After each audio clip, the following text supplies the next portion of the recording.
जय श्री राम, जय श्री राम। कहानी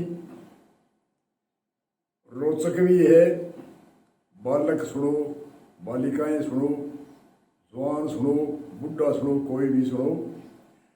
और मन चिंतित और आजकल कहते हैं टेंशन, टेंशन मुक्त भी है कहानी। कहानियों से, ज्ञान चर्चाओं से दबा हुआ मन, टेंशन से मुक्त मन होता है। इसलिए कहानी पूर्व समय की घटना घटित अच्छी व बुरी सुनने से हमें ज्ञान प्राप्त होता है। पूर्व अतीत काल की जो भी चर्चा सुनते हैं, उन चर्चा से हमारे मन की दबी हुई शक्ति ऊपर आती है और हमें बुद्धि से बोध भी होता है और प्रसन्न चित्त होता है, चित्त शीतल होता है, अंतःकरण मलिन होते हैं, वह एक अंतःकरणों का उत्थान होता है। इसलिए कहानी सुननी चाहिए। कहते हैं पुराने समय की बात है। पुराने समय में एक पिता के 3 पुत्र थे। तीनों पुत्र, 4 पुत्रों की अलग अलग लत थी। एक को शराब पीने की लत थी, एक को चोरी करने की लत थी, एक को जुआ खेलने की लत थी।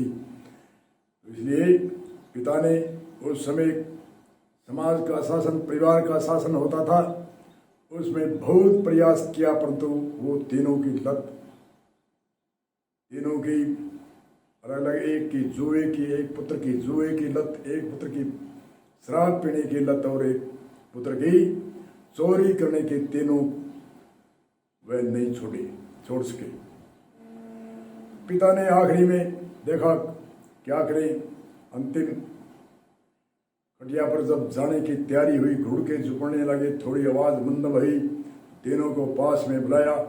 अरे, कोई पिता के पीछे दान करता है, कोई पुण्य करता है, कोई अलग अलग दान पुण्य के लिए शर्तें करता है।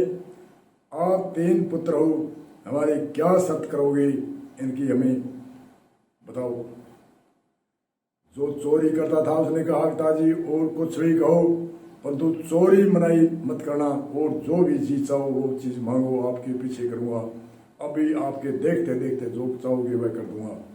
और आप कहो मेरे स्वर्गवास पधारने के बाद में ये करना है वो कर दूंगा, परंतु मैं चोरी को त्याग नहीं करता। उसने कहा, चोरी को त्याग मत कर, परंतु एक बात मेरी मान ले कि एक तो चोरी करे तो सत्य बोलना है, और एक चोरी को कमजोर के नहीं करनी है, धनाढ़ी हो उसके चोरी करनी है, जिसके पास अनाप शनाप धन हो। और ठीक पिताजी, उसने बात मान ली। और दूसरे ने कहा, मेरी प्राण पखेरु उड़ने वाले हैं, घुड़ के झुकते हैं, तो कई हमारे परंपरा है कि उसके पीछे दान पुण्य करना चाहिए। दूसरे पुत्र को कहा, तुम क्या दान देते हो? उसने कहा, मैं जुआ खेलता हूँ, मुझे जुए की मनाही मत करना, और जो आप चाहोगे वह वस्तु मैं आपके पीछे अब भी कर दूंगा। और स्वर्ग पधारने के बाद में आप कहोगे, जितने वर्ष तक कहोगे उतने वर्ष में देता रहूंगा मेरी श्रद्धा के अनुसार, परंतु मुझे जुए खेलने की मनाही मत करना। उस पिता ने कहा, मैं जुआ मनाही नहीं करता, परंतु मैं एक आदेश देता हूँ कि तुम जुआ कमजोर के आगे, कमजोर से मत खेलना। जो बड़ा से बड़े जुएरी हो, बड़े से बड़ा जुएरी हो, उसके साथ में जुआ खेलना है। उसने कहा, ये तो बात ठीक है, मेरा ही काम मुझको ही बता दिया। तीसरे ने से कहा, उसने कहा, पिताजी मेरे में दारू की शराब की लत है, इसको मनाही मत करना, और जो जी चाहो मैं करूंगा। उसने कहा, शराब पीना है मैं मनाही नहीं करता, परंतु शराब ऐसे पीना है कि सभी पी ले, सारे मोहल्ले के पी ले, कलाड़ को पूछे, अब कोई बाकी नहीं रहा है। इसलिए वहाँ जो पीने वाले हैं उनको देखते रहना, और उसके सबके आखिरी में आपको शराब पीना है, चाहे धाप कर पियो, चाहे कितनी पियो, आपको ये खुली है। तो तीनों ने ये शर्त मानी, और पिता के जो शर्त मानने पर उसका आशीर्वाद था उनके ऊपर हुआ। कहते हैं, पिता पुत्र चाहे कितना ही कुपात्र हो, परंतु पिता का आशीर्वाद आंतरिक आशीर्वाद है, आत्मा का आशीर्वाद है, जो अंतर्भावना का आशीर्वाद है, जो आत्मशक्ति का आशीर्वाद है, वो उन पे अटूट रहता है। तो तीनों पे अटूट रहते हुए उनके प्राण प्रखर स्वर्ग में गया या ब्रह्मलोक में गया, कैसे भी गया वो सुधार गया। और तीनों ने ये संकल्प ले लिया कि पिताजी ने जो 3 काम हमें कहा है, अलग अलग बात करते थे, ये तीनों काम हम करें। पहले नंबर आया 12 दिन या 40 दिन, कितने भी दिन, जितने दिन पिता के पीछे रीति रिवाज के करी। और जब काम लगने का समय आया तब कहा भी चोरी करने वाले ने कहा मैं चोरी करूंगा, जुए खेलने वाला कहता है मैं जुआ खेलूंगा, शराब पीने वाला कहता है मैं शराब पीऊंगा। फल धाप करके 40 दिनों का शराब बिना पी रहा हूं। अलग अलग जो जुआ खेलता था वह पूछता रहा कि कौन कहाँ बड़ा जुएरी, जहाँ बड़े बड़े जुआरी है, आखिरी बड़ा जुएदार है, उनके साथ में हमारे पिता ने कहा है उनके साथ में खेलना है।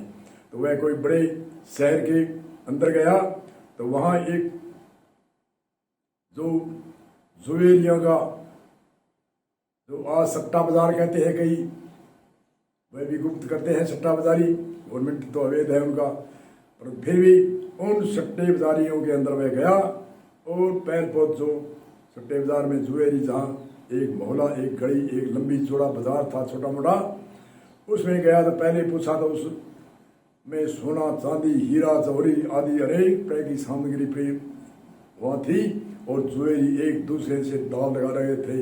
और उसने पूछा भी जुएरी आपसे बड़े कोई और है? बोले आगे चल कर है। उसके पास सामान कुछ कम मिला, फिर आगे चला, बोले आपसे कोई बड़ा बढ़ चढ़ करके कौन है? जुएरी आगे है। ऐसे करते करते सामान कम होता गया।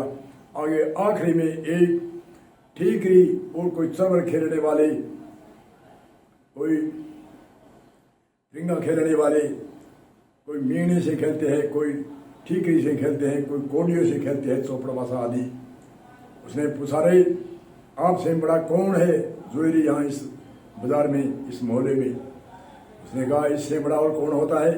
जो आप वहाँ पहले गेट में बड़े थे, पहले प्रवेश किया था, उनके अंदर हीरा जौहरी सोना चांदी रुपए पैसे आदि थे। वह पैसे समान हमारे पास भी था, वह लुट गया। एक को नहीं, सब जितने भी है जुएरी है ये सब लुट कर यहाँ आए हैं। इनके पास अब किसके पास तो ठीकरी है, किसी के पास कोडी है, ये चौपड़ खेलते हैं, कोई चरबर खेलते हैं, ये अपना मन बहलाते हैं। और हमारे से बड़ा कौन होता है जो वहाँ बड़ा माल लुटा कर आए हैं? जुएरी के कभी धन नहीं होता। उसकी घृणा हुई उस दिन ही उसने जुआ त्याग करके और बिजनेस और जीविका के लिए कोई उपाय किया।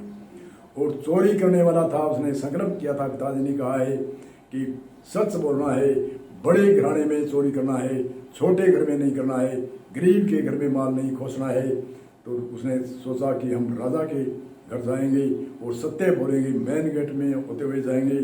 सत्य बोलने का तो ये कारण है। तो वह मेन गेट के ऊपर एक बैग लेकर के गया, कोई थैला लेकर के। तो पहरेदारों ने पूछा कौन? चोर। और 2-3 जगह गश्त लगी थी, तीनों जगह पूछा कौन है? कहे चोर। और सत्य बोल रहा है।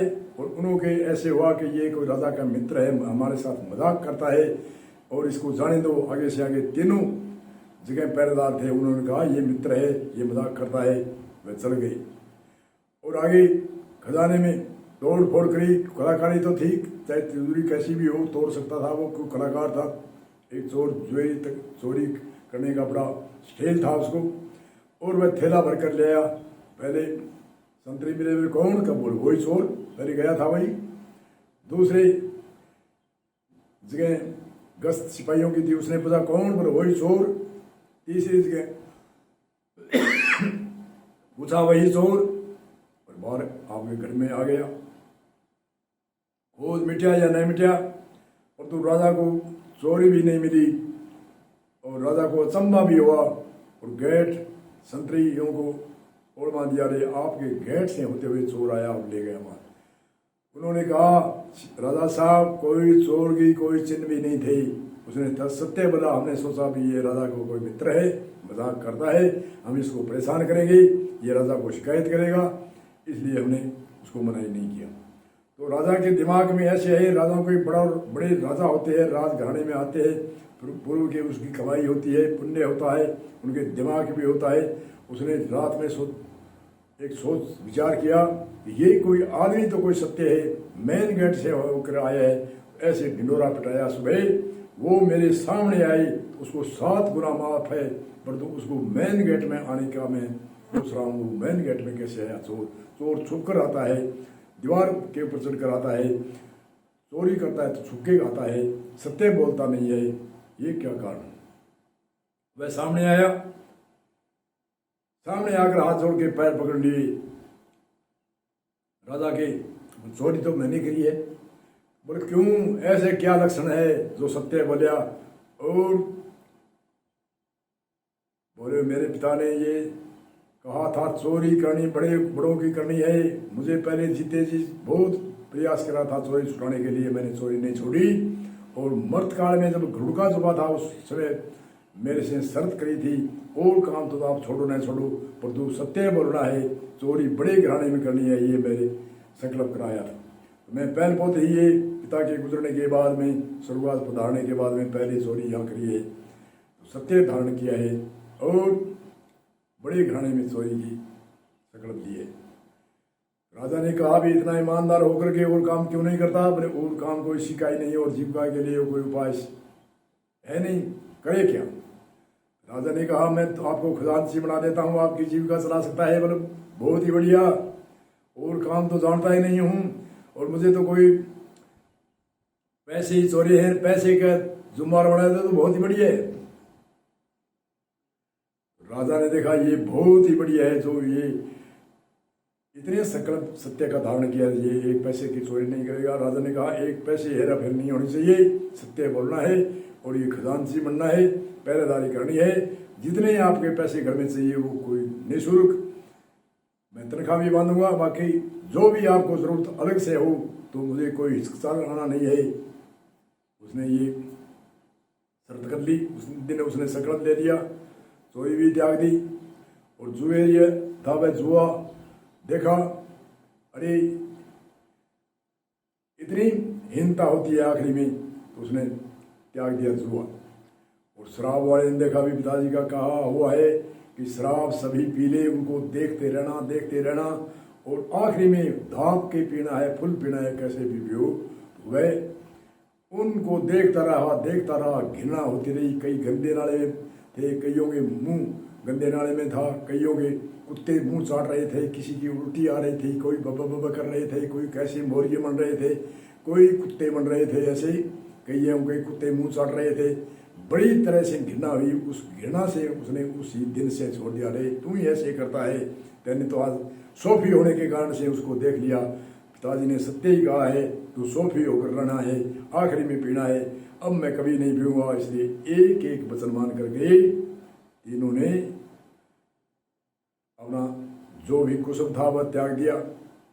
इसलिए ये पुरानी ज्ञान भरी कहानी भी है और हमारे मन बहलाने के लिए, टेंशन मुक्त के लिए, और भी एक तरह की ऐसी कई हंसाने वाली कहानी भी कहेंगे। इसे आगे बढ़ो। जय श्री राम।